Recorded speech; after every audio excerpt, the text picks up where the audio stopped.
शाम के दारुल हुकूमत दमिश्क में रिहायशी इमारत पर इस्राइली हमला, 7 अफराद जाँ बहक और 11 जख्मी। ये फजाई हमला गोलान की पहाड़ियों की समत से आने वाले 3 मिसाइलों के जरिए किया गया, जबकि सरकारी मीडिया ने इससे कबल इत्तला दी थी कि शाम के फजाई दिफा ने दमिश्क में दुश्मन अहदाफ को रोक दिया है। जाँ बहक होने वाले 7 शहरियों में खवातीन और बच्चे भी शामिल हैं। सरकारी मीडिया ने फौजी जराये का हवाला देते हुए बताया कि उसने आसपास के इलाकों में निजी अमलाक को भी शदीद नुकसान पहुंचाया है।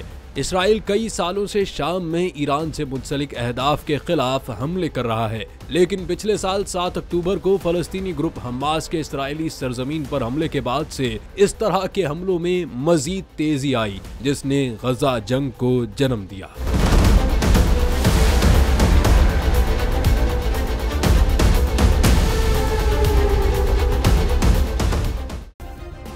सब्सक्राइब करें और बेल दबाएं ताकि कोई खबर रह न जाए।